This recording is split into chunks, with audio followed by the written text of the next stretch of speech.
I'm sorry, Tom Hartley. Tom Hartley and Mike Grumrine. Okay. All in favor of approving FY26 budget? Aye. Aye. Aye. We have a lot of ayes. Is there any objections? No objections.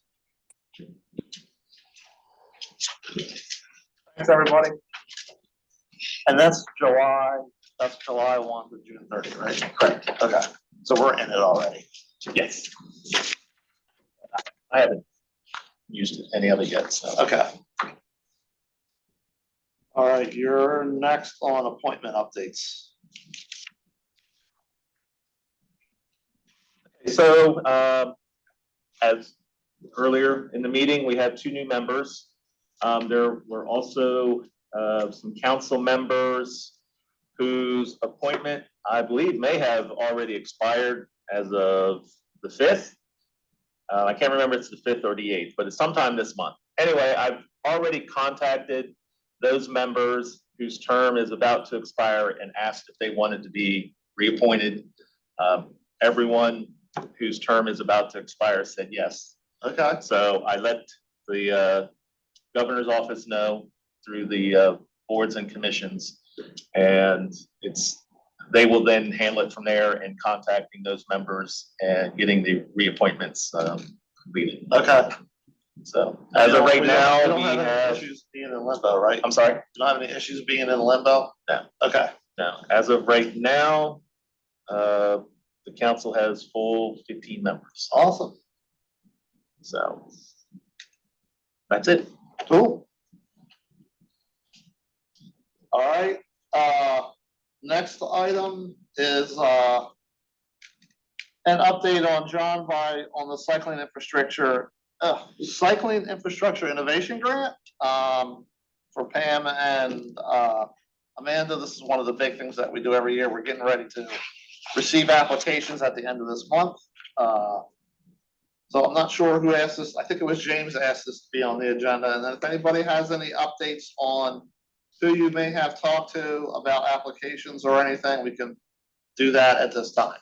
So I'll just go ahead and add what I have on the screen here is James had emailed me and asked if I had kind of like a little spreadsheet of the history of the grant. So this is something I had prepared since the first year that the grant opened in 2015, all the way down to last year. I'm not going to go over all of them. I did send it out, so you can see over time which grants came to fruition. Like the very first one, it was for construction, and the first grant was only $10,000, and it was for construction. Design of the shared use path down in Bridgeville, which was completed in 2017. And some of the most notable ones is Milton. They received a grant, and that helped complete phase 2 of their Milton Trail.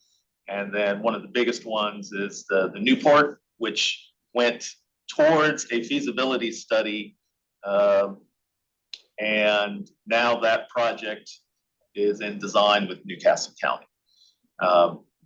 And so there were a couple projects back in 2021 that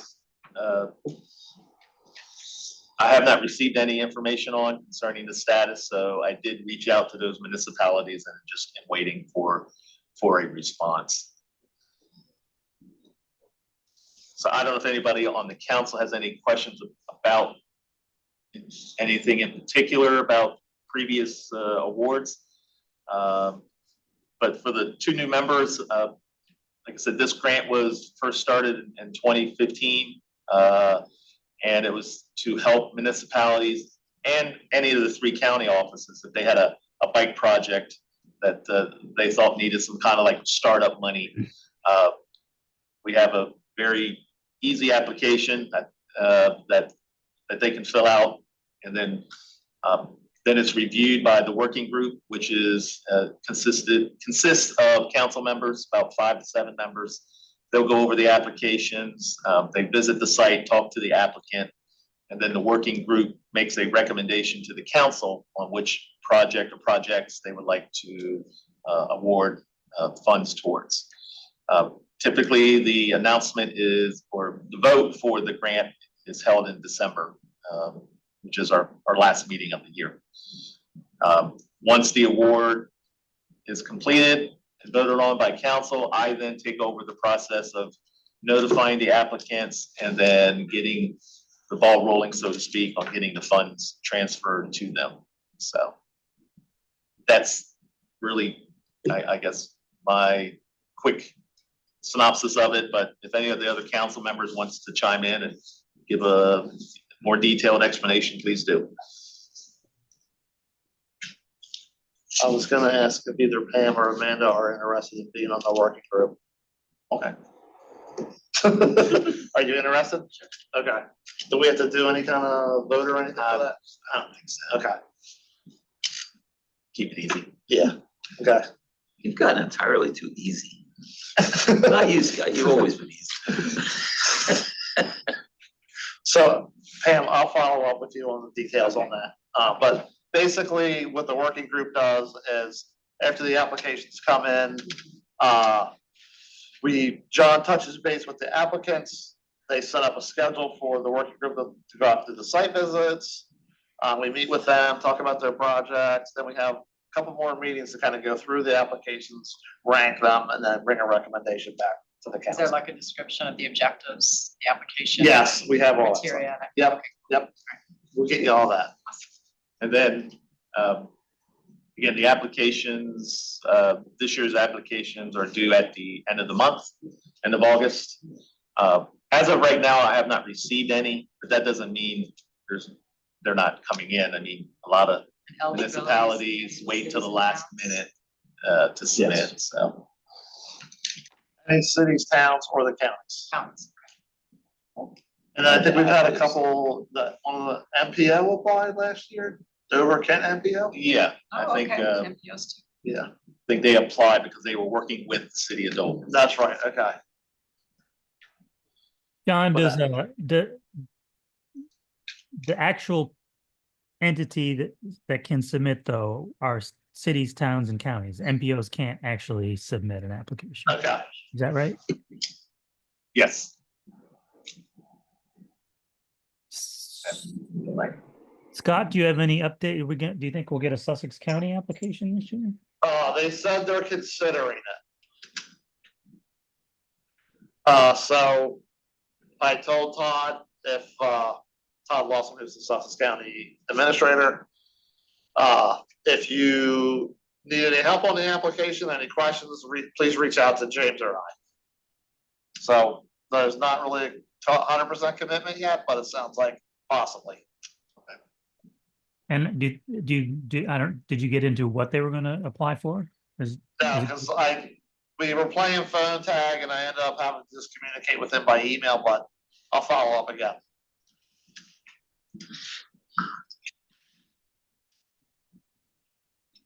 All the other towns that I've talked to, I haven't heard anything back yet. Okay. That was Middletown, I think Georgetown, and Millsboro. I'm not sure who else may have talked to people. I think, James, didn't you talk to a couple? Yeah. So let's see. I've reached out to Dover, Camden, Smyrna, Newcastle, and somebody else that Kent County. I reached out to Kent County. Okay. And did you get any interest? I'm not sure I got anybody who was a total slam dunk. Okay. There's an interesting idea in Kent County, but I don't know whether they're gonna do that. There's an MPO study for Camden, which might benefit from some grant support from us. And was a big downtown Dover redevelopment study, which had some ideas for bicycle improvements. None of that has any money behind it. So, I think that could be a great idea in there, but I don't know whether we're going to get any of that. Okay.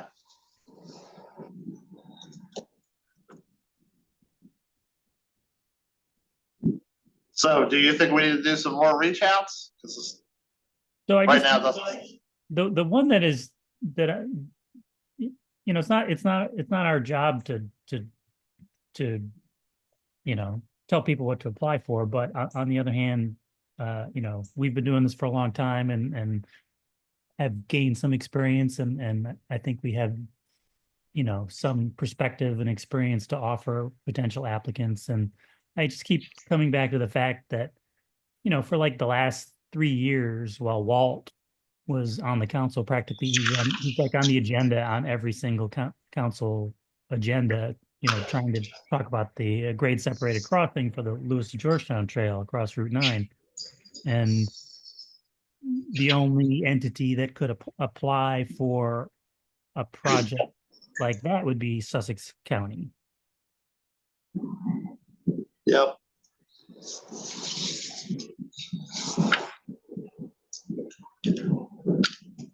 I just keep thinking, sort of, and I know people were talking about, how can we sort of honor Walt's many years of service to the Delaware Bicycle Council, and we could do a plaque or a certificate or something like that, or we could do something that I like to think Walt would find more meaningful.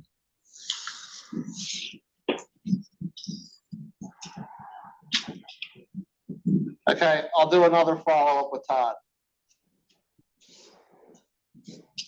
Well, John, this is Mike Tyler. Would you want me to? I could do Millsboro and Georgetown if you want to talk to the city managers there and see what's going on. Yeah, sure, that'd be great, Mike. Yeah, I'll just make an inquiry with them and see if they're motivated to do anything, or I'm not sure I've heard anything.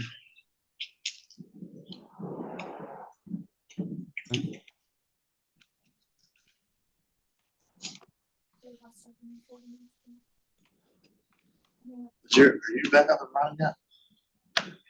John's having a technical issue. Just Yeah, for some reason, my laptop decided to do update. updates. Right in the middle of Right in it. the middle of the meeting. All I mean, you can proceed on. right, so does anybody have anything else on the infrastructure grant? We'll do a couple more reach outs to people. Pam is going to join our working group. We'll get her a bunch of information that she needs. And then the working group will be getting together in September. So anybody have anything else on that? All right, moving on to old business. Mike, you want to talk about the memorial plaque for John? I know there was some communications with Mike Crumrine about that. Where have you guys kind of landed on that? Yeah, I've not been able to get a hold of Chaz Salkin, but it was Chaz Salkin, I believe, who initiated this at our request. Chaz was good at doing stuff like that. If you want to take a look at this, he when the trail opened, he gave everybody those of us who were involved, a spike, a railroad spike that's engraved, and it just says Junction Breakwater Trail 2003. So that might be, he might be the guy that I could talk to. That was all of his doing. I mean, we proposed it when Larry Wonderland died. And he had when that plaque was mounted on the bridge, his wife and I think, I don't know if his kids or somebody were there for a little ceremony. I've been trying to find it if it was in the Gazette, but I just haven't been able to locate anything. But it was mostly initiated by Chaz Salkin.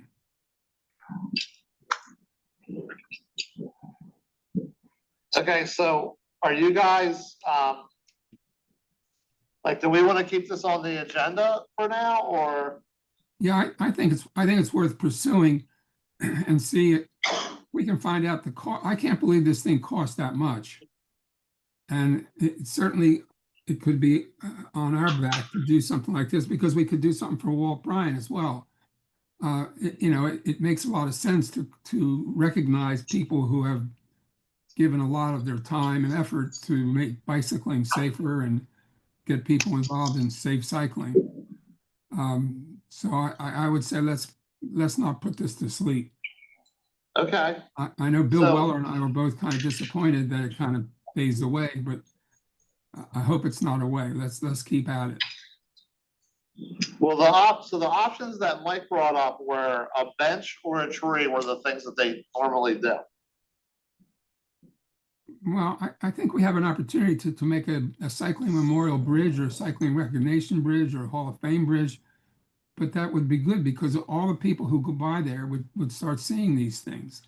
I know that people have stopped to take a look at the plaque, and it's still in fairly good readable condition.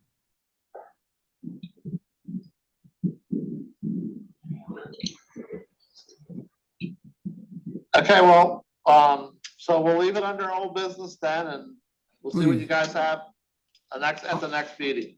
I'll see if I can get a hold of Chaz. I've met him seen him a couple times, talked to him, but I don't have his numbers or anything like that. So I'll see what I can find out. No, he retired years ago. Okay. Bill, did you have anything to add to that, or are we good? Yeah, Chaz has been retired from parks now for a little while. Yeah, it was 2018, I think.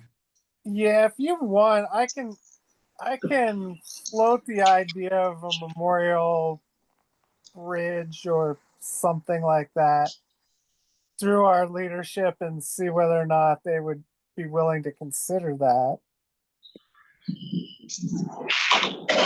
Yeah, I That can't would be believe that awesome. that plaque costs more than a couple $100. I mean, it wasn't quite a big expense.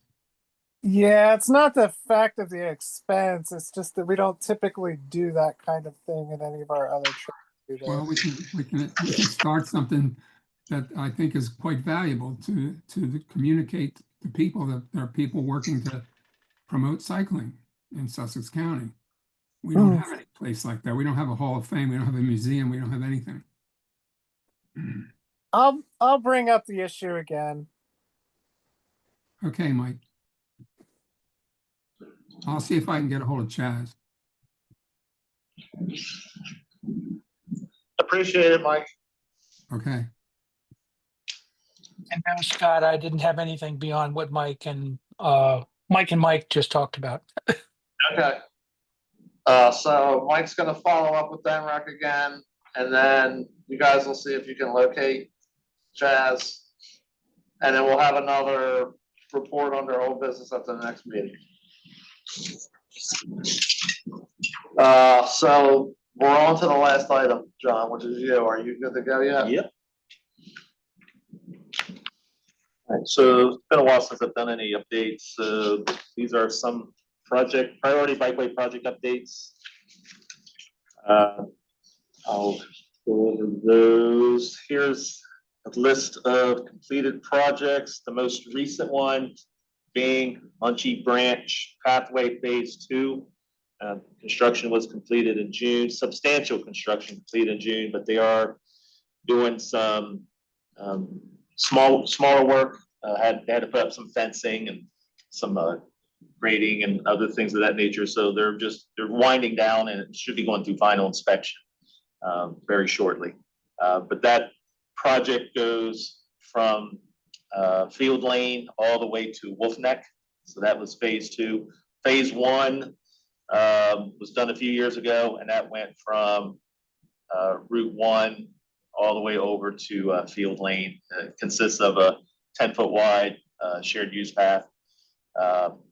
And so this takes it all the way to Wolf Neck. And now there is a Phase 3 that will take it back along Wolf Neck back towards Route 1, but that has not received any funding at this time. So do not know when that will happen. Maybe, it'll have to go through the prioritization process. See if it gets any funding in for next year. But right now, we got the first 2 phases done. I've already received a couple calls of residents who live along there who are very happy with the project and that the people are using it. And so that was a big concern when Representative Schwarzkopf was there. He was the champion of it and getting that project funded because of all the complaints he was receiving of people walking and biking on that road, which was nothing more than a 10-foot travel lane and no shoulders or sidewalks. So now with the 10-foot wide shared use path, walkers and bicyclists have a safe place to ride and walk. So. Cool. Double bridges. The latest update I have for that one, excuse me, is this is now being broken down into 2 phases. Initially, project was to go from Muddy Neck Road all the way down to Parker House Road. Due to the costs, it has to be done in 2 phases. So first phase is going from Muddy Neck to Neptune Drive, and that phase will still follow the current schedule. And phase 2 will be from Neptune to Parker House and will have to be programmed at a later date. But the project is still moving forward. Just now it's going to be done in 2 phases. So that's the latest update for that one. Augustine Cutoff bicycle improvements. This project received a grant from the Delaware Bicycle Council. And so now, due to that grant, it is moving forward in design. Right now, it is semifinals were scheduled in July. Final construction plans are scheduled for November, with PS&E anticipated in February of 26. For those who are wondering, PS&E means plan, specifications, and estimate. So that is, hopefully we'll have all that ready for advertisement in February of next year. Cedar Neck Road, it's putting in a shared use path along Cedar Neck Road from the canal to Hickman Road. Right now, this project is anticipated being starting construction this summer or fall.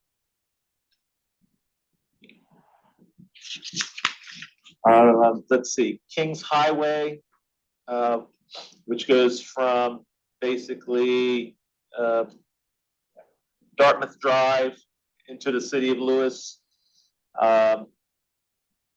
Last I heard, the project through road design, or our DOT section, is still moving forward as scheduled, with anticipating construction sometime in 28. John, This is why. Oh, go ahead. this is Mike Tyler. Now, we were talking about a slowdown of coming on Route 1 to that. That's where. Yeah, Okay. that's going to be the next one, Mike. Oh, I'll get to it. Okay, sorry. You're fine.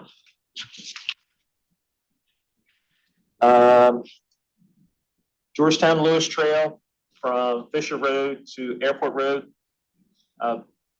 The construction for this trail is anticipated to start sometime this month, with it being completed by October, November of next year. So once that phase is done, then the entire Georgetown to Lewis Trail will be completed. So it'd be like a 16.9 mile trail between Georgetown and Lewis. Hey, John. Yes. If you see like a construction photo come into your inbox, would you mind sharing that with the council?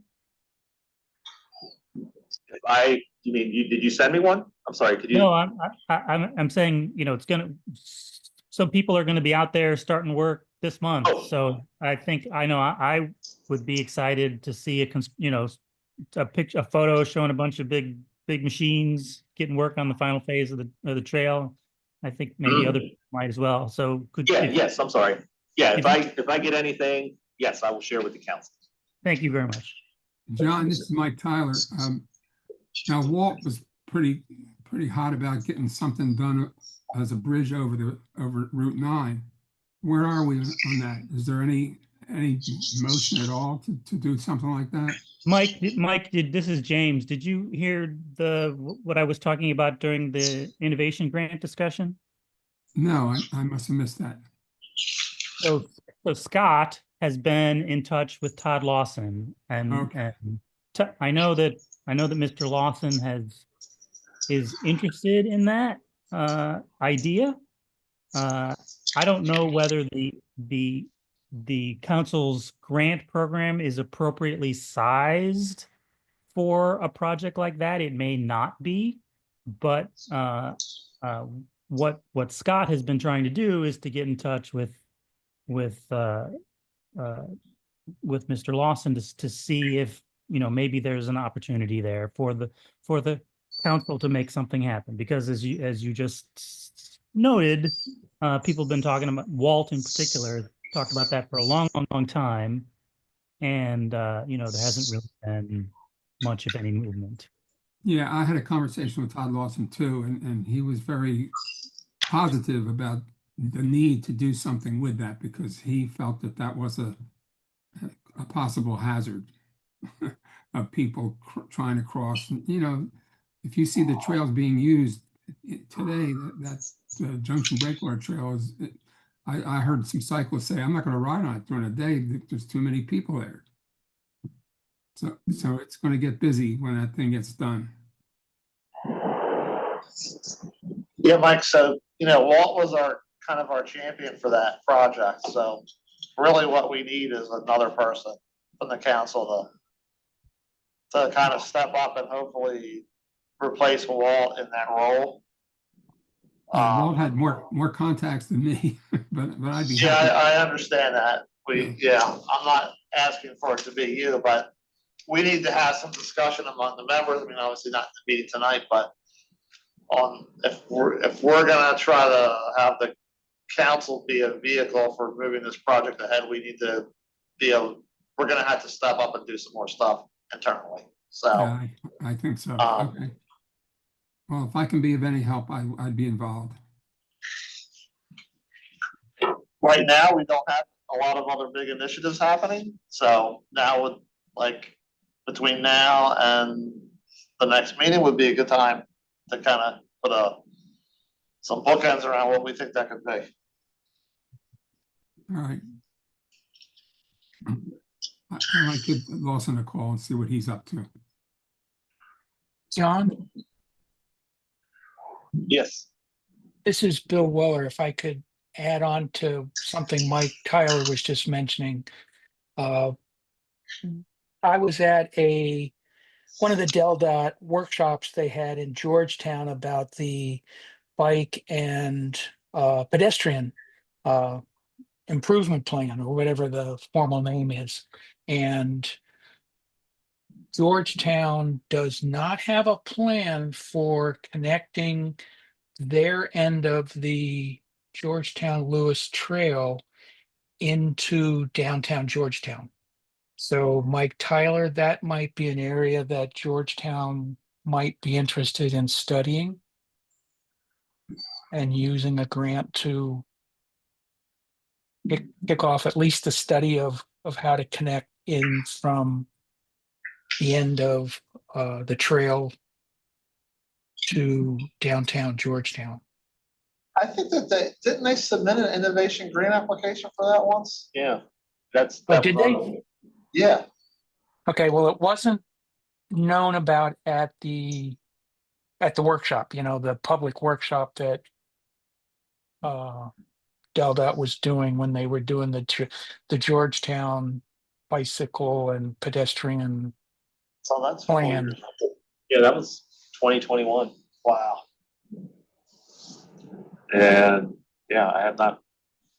That's one of the municipalities I contacted for an update. So Okay. waiting to hear back. I can try again. But yeah, you're right. I think that was what they were trying to do Right.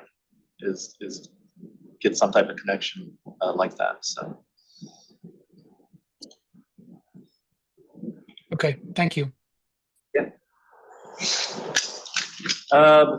this next one is the West Street pathway. This is in Dover. Right now, there's an existing path from I call it Hazlettville Road by the railroad tracks down towards the park and ride. This is extending that all the way to New Burton Road.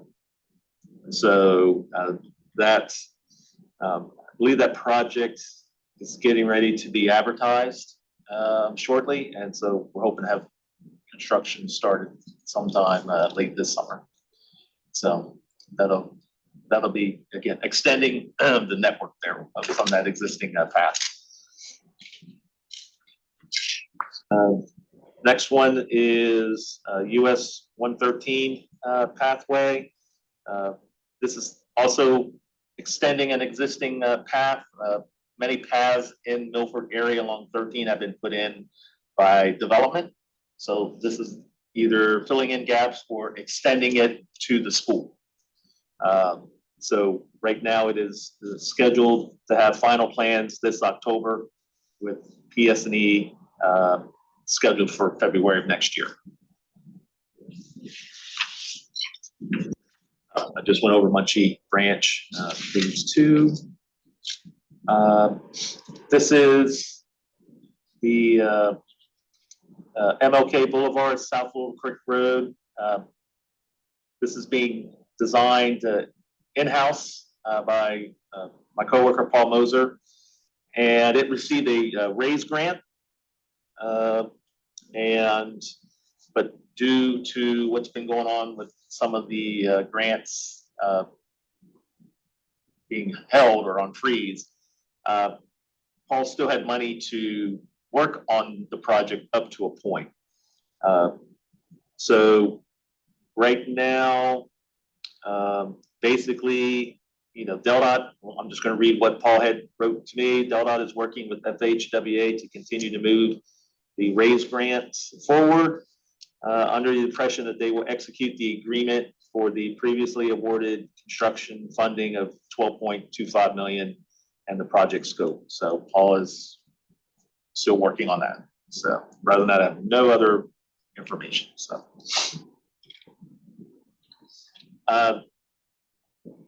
Mike, I believe this is what you were talking about earlier.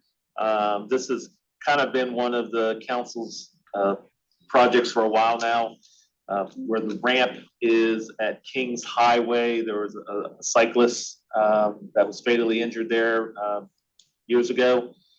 So the idea was to get rid of the ramp concept and make it more of a T intersection to slow traffic coming from Route 1 onto Kings Highway. Right now, the project is not moving forward, but our DOT section is looking for another program to deliver the improvements. So I do not know where they are on that. So I would have to reach out to our DOT section to see if any progress has been made to get that project constructed on its own. I know at one point, again, this was a possibility, not saying it's going to happen. They were looking at possibly putting it as part of the Kings Highway improvements, but I think they would like to have this done as a separate project. But when I brought it up at the 5 Points meeting, they were very positive that this was going to be done. But okay, I will reach out to the project engineer for an update then. Okay, thanks.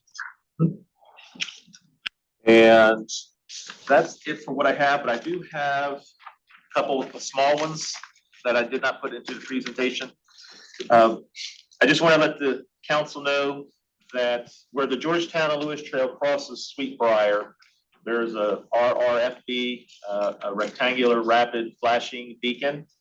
And that used to operate via a sensor. But there were some issues with the sensor not working properly. So recently, it was decided that that RRFB will be converted to a push button activation.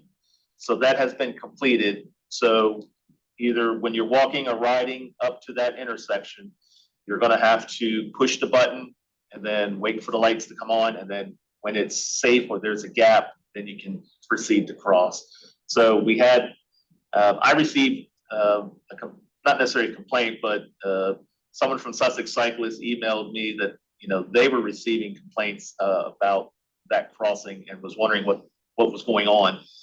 Or not necessarily complaints, maybe concerns. So I reached out to our traffic section and they indicated that that is what was done, was that they changed it from a sensor activation to a push button activation. So if you are using that trail and you get to Sweetbriar, do not assume that the light is going to come on automatically. You will need to use the push button. And then lastly, along Holland Glade Road, there's a shared use path. Again, a lot of the shared use path that was installed was done by private development. Last year, DelDOT had a project to extend the shared use path across Epworth Church all the way up to near Sandalwood, Sandalwood Drive. But then that left a gap between Sandalwood and Hebron Road. A couple months ago, through our PAR program, a 5-foot wide sidewalk was installed between Sandalwood and Hebron to connect to the existing sidewalk at Hebron. So that network along Holland Glade Road, what I'm going to call probably the southeast side, is completed from SR1 to Hebron Road. So either via a 10-foot wide shared use path or a 5-foot wide sidewalk. So so you can be on that separate facility from SR1 where the existing halt signal is. And you can use a separate facility all the way up to where Hebron Road is. So that was just recently completed. So I just want to let the council know. I mean, it's not necessarily a bike project, but it does complete a network connection there. So that's all I have for updates. So I had a Bill question. Weller, Oh, Bill wants to go. Yes, go ahead, Bill. a question or a comment. The change at Sweetbriar, that has been in place for, let's say more than a couple of weeks. But Yeah, I know they started construction probably in April, so Yeah. I don't know when they completed it. The traffic just said it was recently completed. They didn't give me an exact date, but I do know the signs are up about, pushing the button. And I was out there at least 2 weeks ago and I actually, saw it and actually used it. So, but when it was actually completed, I do not know, but I know it's been under operation, but I don't know if the public knew. So DelDOT did post on their social media accounts about the upgrade at that intersection. So hopefully that will help get the word out as well. did you think the signage was sufficient to notify people of the change? Not just the fact that it's now a button, but that it's a change? Because I've seen lots of social media comments that people don't realize it's changed. And I mean, like in the last 3 weeks. Okay.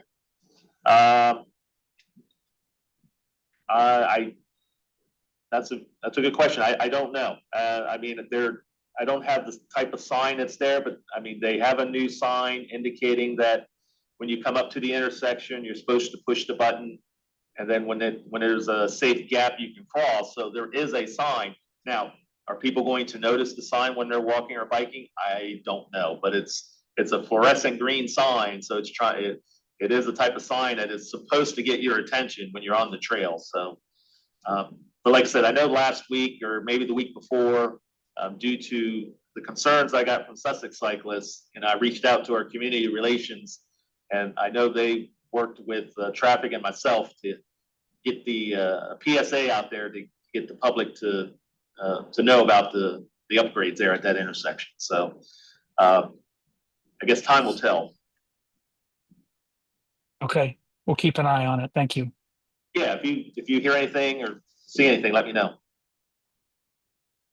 Can you send me the link on social media where it was posted so that when I see the comments by people, I can at Yes. least refer them? Yes. Because I did not see that on Del social media. Okay, I will ask our community relations for that, but yes, I will do that. Thank you. Scott, you had a question? Yeah, so my question was, if we, like, forgetting about the raise grants and those other kind of separate monetary awards from the federal government, do you have any understanding or, information about how DelDOT's budget overall is being affected by the feds that would roll down to like the normal bike construction projects that you guys do? I have not heard anything. Okay, I can, just I kind of would have to- general is yeah. what I'm asking. yeah, I have not heard anything, but I would have to ask, like Jeff Piscotta. Okay. If he sees any impacts. Okay. So, but we have not been told that any projects are being impacted at this time. Yeah. Just more wondering about future. Yeah, okay. Okay. So Scott, can I comment? Yes. And maybe our new one of our two newest council members would care to comment as well, given her decades of experience working in a metropolitan planning organization. So while it is true that there in the last decade or so there has been a growth in this a significant federal discretionary grant program.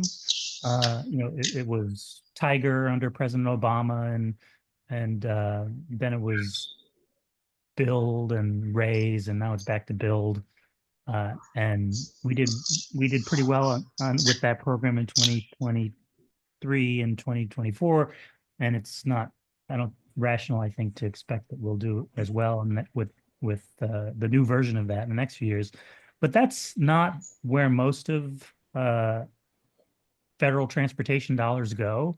Most of the federal government's transportation funding comes to the states through what are known as formula funds, the vast majority. And that is not anybody in DC picking projects. That's just Washington, DC sending basically pots of money to states, and then it's up to states to choose the projects that they want. So none of that has changed in any way. So if states like Delaware want to continue to do the same kinds of things they were doing a year ago or 2 years ago, there's nothing that the federal government has done other than the weird stuff that's going on with the raise grants now Build. But putting that aside, everything else is sort of status quo. I'll just end with saying our transportation future is in our hands, not in the hands of people in Washington, D.C. We are the ones who are deciding, what kind of projects do we want to invest in. It's up to us. By us, I mean Delawareans. Okay, great. I mean, most of the projects that John showed us were in for DelDOT projects. So that's good to hear. Most of those are being funded with a line item in DelDOT's capital authorization program called the Bicycle and Pedestrian Improvements line item. And I believe it's a mix of state and federal money. I don't know this for sure, but I think probably most of it or all of it comes from a federal formula program called the Congestion Mitigation and Air Quality Program. CMAQ. Yeah, the state grabs a bunch of that federal money and assigns it to the Bicycle and Pedestrian Improvements Program, and then John and his colleague do the great projects that you just heard him talk about. Somebody's gonna, So real quick, kind of go back, when we were talking about the plaque, Wendy put in chat Oh, you got it. link to an article back in June of 2014 about the plaque that was installed. oh, okay. So if anyone wants to look at that article, the link is in chat. Chat? Thank you, Wendy. Problem. And the Georgetown Lewis Trail alert that was put out, at least on the Deldocs Facebook page, was on July 25th. Okay. About the RRFB change. That makes sense, because that's about the time that I got the email from Sussex Cyclists about the concern they got, so. Okay, thank you.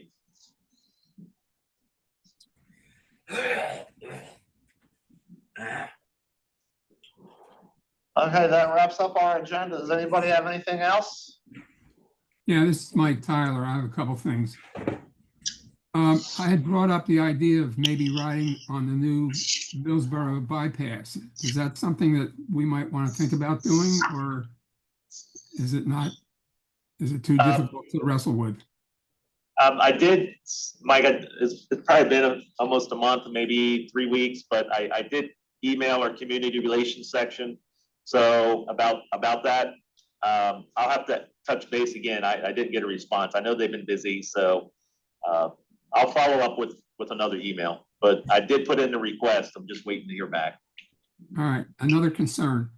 A cyclist coming from Lewis, crossing Route 1, Coastal Highway. It is impossible to make a left turn to the big roundabout to go to Beaver Dam Road. And it seems to me we should be able to provide some kind of a green space or someplace where a cyclist can be positioned, because it's really tough. You have 2 lanes of cars trying to turn left, and where does a cyclist go? And the other lane is the cars are going to go straight. And I think that we're missing the ability for a cyclist to get onto Beaver Dam Road where there is a bike lane. I Are don't you know. talking, just so I'm clear, are you talking to where the roundabout is at Plantations? Yeah, if you want to make a left turn to get to Beaver Dam Road, you have to get the big roundabout. And then you can go on the roundabout to Plantations Road, or you can go out on Beaver Dam Road. But I know I used to bike out of Lewis. I don't live there anymore, but if I was there now, I wouldn't be able to do that. I mean, I'd be unsafe or unsure of myself about getting run over. That's just something that I brought up, and somebody said that they would look into it, but I don't know who it was. You didn't share that. Yep. He's gonna share a screen, Mike, so we can understand what you're.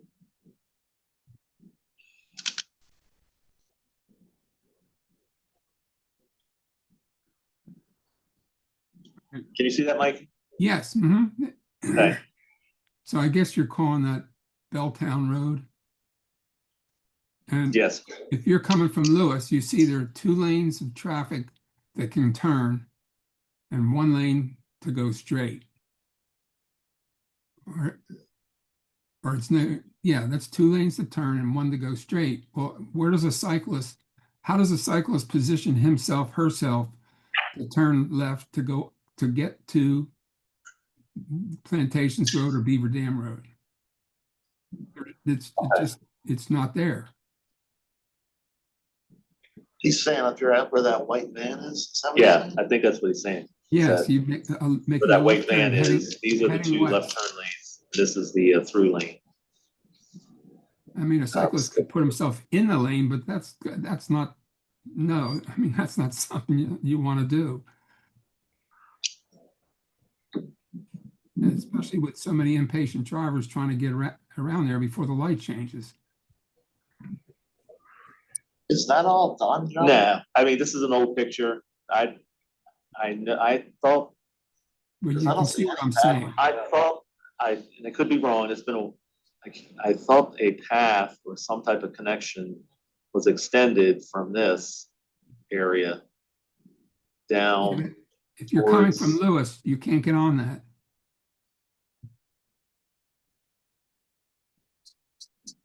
Usually we would come right across on Savannah Road, right into and be able to get onto Beaver Dam Road.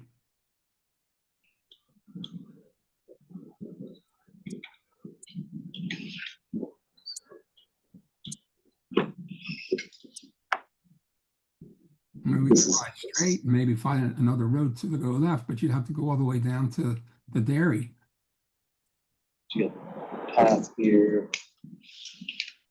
Yeah. But now there is a shoulder that drops, but the cyclist could either stay in the lane or take the slip ramp. But it's still an issue, or your concern is getting to that point. Absolutely. Yeah. Yeah. There's really no easy way to do that. All right. Well, that's something for you to think about. I have another one for you. Are you familiar with Arrow Safety Road? And Georgetown? the Arrow Safety Road at the roundabout at Bedford Road? Yeah, Georgetown. Yeah, in Georgetown. Okay. All right.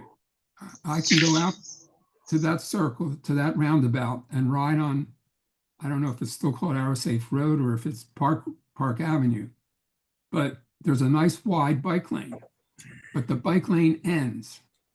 And the other day I was on it, and behind me was a tractor trailer, a big tractor trailer. I'm doing 15 to 16, 17 miles an hour. And he's not going to pass me because he can't. There's traffic coming from the other direction. And I'm in the road because the bike lane ended. I mean, the wide shoulder ended. And I'm heading to get to Springfield Road. And fortunately for me, he wasn't in a hurry because he made a left turn off of that road to, I guess, to make a delivery. But there were 8 cars behind him. And if cars could have passed me maybe safely, but he didn't have a good line of sight to pass me. It seems to me that bike lane should have been extended. That shoulder could have been extended all the way to Springfield Crossing, whatever it's called, Springfield Road. Yeah, it's Park Avenue. So I don't go to 9, but I guess they're calling that 9. Do you understand? Yeah, I see Cedar Lane, and if you keep going, I made a right turn to get away from traffic. But because Okay, so you have Park Avenue, yeah, and then, of course, that's the end of the construction limits. that's the Then end of it's, the large, yes. and then that's where the shoulder drops. Now it's just a 2-lane highway. Yeah, and it says bicycles may in lane or something. There's a sign like that. Yes, there But should be a I'm- sign, bikes Yeah, can use lane or may be in lane, yes. but that ain't fun, believe me. And getting to this road here, this 320, I guess it's 320, or that's okay, because I could get down Wood Branch Road or once I get across, or Deep Branch Road. I forget what it is. No, it's Wood Branch maybe. But anyway, it seems to me that was an omission that should have been, that shoulder should have been extended at least to get you to a place where a cyclist could turn off. I don't go out to Route 9. When I go to Route 9, I go to what's it called? It's a little road connects. Everybody throws their beer cans on. I can't think of the name of it right now. There's a Park Avenue. Steiner Road. project. You know where Steiner Road is? That's how I get off, and then there's very few cars on Steiner Road. I can get to Route 9. Route 9 has a big shoulder. Go ahead, Wendy. Mike, Wendy wants to say something. Yeah, there's a Park Avenue Phase 2 project that will pick up where that shoulder ended and go the whole way to 9. Well, that would be great, because then it'd be a lot safer for cyclists, because I know other cyclists use that. That's a nice wide shoulder, but then all of a sudden it's not there anymore. And I've got a flashing red light, a flashing front light, so they can see me, but I just don't want to get run over. Okay. Just wanted to know what's up for that. I put Thanks, Wendy. the project page is in the chat. Okay, Thank you. thank you. So you got 2 follow-ups. So there it is. All right. I can get that online. Thank you. John, Bill Weller, the 2 comments about things being shared in chat are not available to the non-council members like myself. The chat is disabled.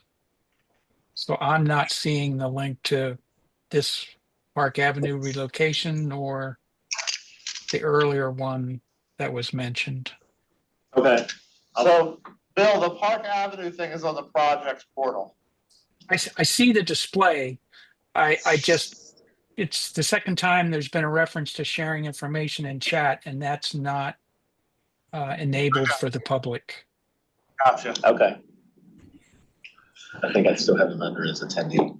So Yeah, and I I'll- don't have an option to send it to anybody other than a panelist. So sorry about that. No, thank you We'll try to for fix sharing that it. for- Just Yep, I'll send that information to you, Bill. We'll try to fix that for the next meeting. I don't think that we knew that was a problem Yeah. before.